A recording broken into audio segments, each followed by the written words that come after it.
What's up, y'all? So I'm gonna get straight into the topic.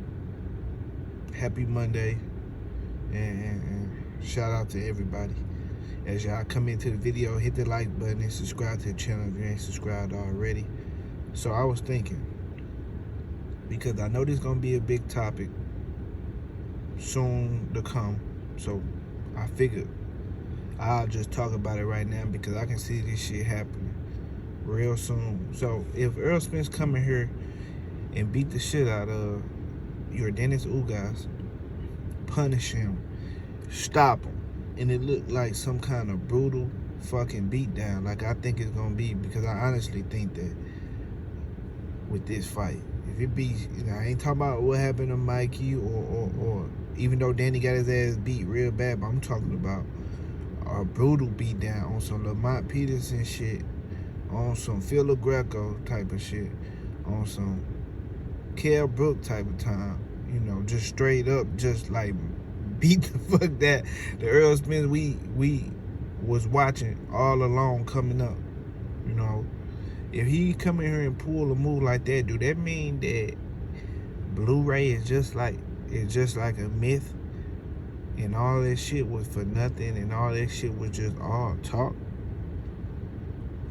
Cause this is a real discussion, cause it's gonna come up.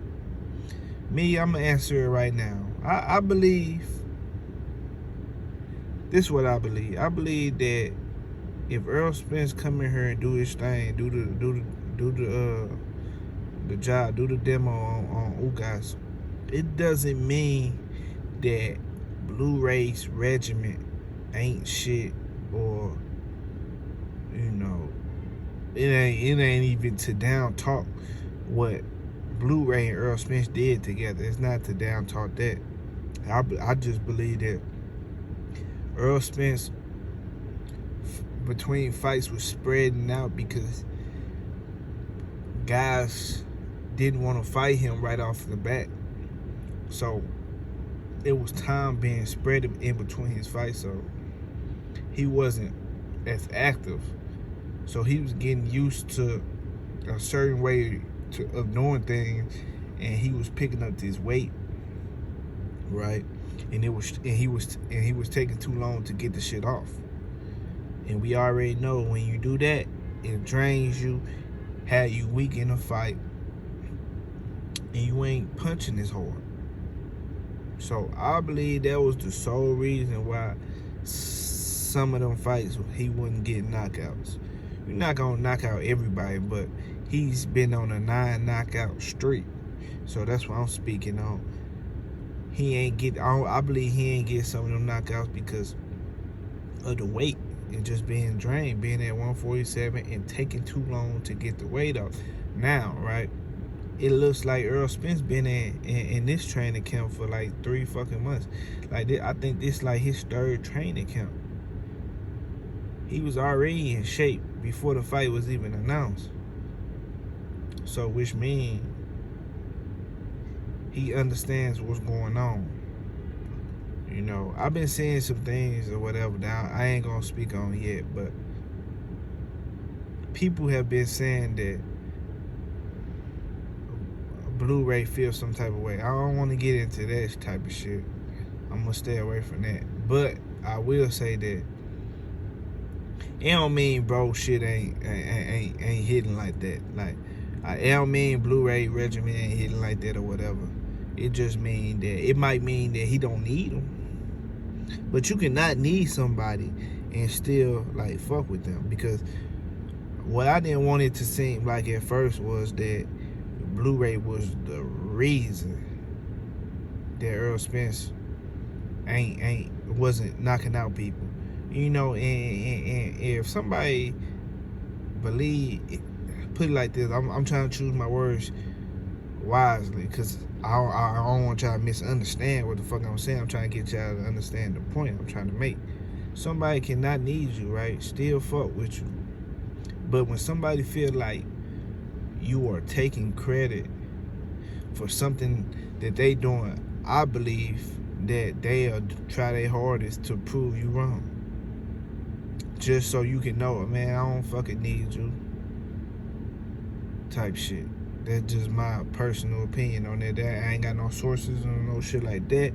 I ain't talked to Blueray, and I ain't talked to nobody in Errol Spence camp, for the record. This is just strictly my opinion. I believe that when somebody try to take credit for your work, somebody will try to, they gonna try their hardest to prove you wrong. You know what I'm saying? Just because you feel like I'm the reason I went platinum, then I'm gonna have somebody else make my beats. You know, that Dr. Dre thing, he was the reason I sold 1 million copies. Okay, I'm finna go fuck with DJ Screw, DJ Scream. I finna go fuck with 808 Mafia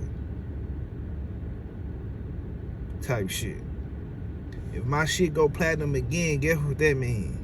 All that shit you was saying was cap. But at the end of the day, as of now, it seemed like Errol Spence and Blueray ain't working. That don't mean Errol Spence can't pick up Blueray. You know, the last 4 weeks of the fight. Well, actually, hold on. What's the day? Let me see. What's the day? It's March 14th. Them 4 weeks almost over. It's finna be 3 weeks soon, but it ain't, because every time Errol Spence used Blueray, I believe that it was toward the end of the camp anyways. He never went a full training camp with Blueray. I heard that from Blueray in one of them interviews. I forgot which one, but I heard that from Blueray. But yeah, ain't no knock on Blueray. Seemed like a cool nigga. Ain't no knock on his work.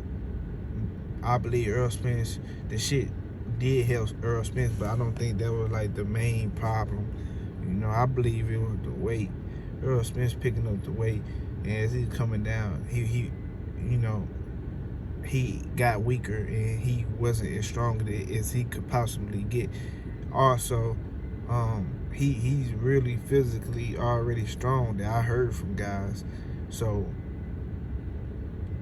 some of his strength was probably still showing up, but he probably wasn't at the best he could be, you know what I'm saying, strength-wise, because of the weight or whatever. If Errol Spence come here and put the beat down on that, put the beats on that boy, Ugas,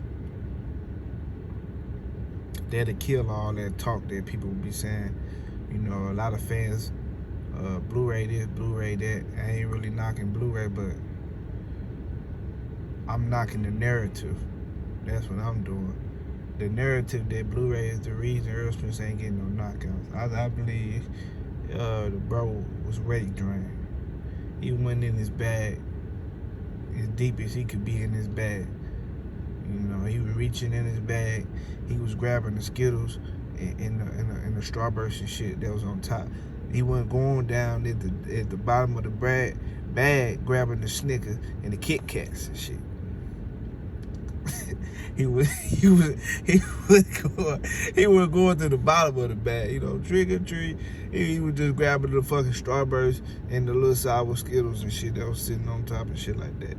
Now it seemed like bro in his bag for real. So we're gonna see how this shit play out, man. Ugas leave himself open a lot when he throwing combinations. Errol Spence can go straight down the line. Errol Spence a good counter puncher, even though his style ain't based around counter punches. He knows to change the speed on his punches. So as Ugas throwing them wide ass hooks he like to throw, a lot of shit Errol Spence can negate that shit with just straight punches. You know, jabs and straight to the target. Short shots. I already heard Derrick James in that corner. Short shot, shorten the shot. So you can tell it's something them guys actually work on. But yeah, man, that's just a video I wanted to do because this is definitely gonna be a topic after the fight. If this happens, people gonna be like, damn, they didn't need Blueray.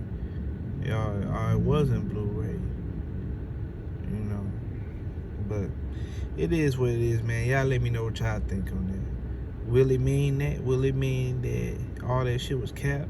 Will it mean that Errol Spence never needed Blueray? Like I said, you cannot need somebody and still fuck with them. You know, certain females don't need niggas. Them the ones I like though, by the way. But there's certain females that don't need niggas, but still, you know, want a nigga. Still want a certain guy type shit. You know what I'm saying? But she don't need you financially. She don't need you to pay her bill, her car note, and all this shit. She can survive on her own. But other than that, man, y'all hit that like button and subscribe to the channel. You ain't subscribed already. And I'm out, y'all. Deuces.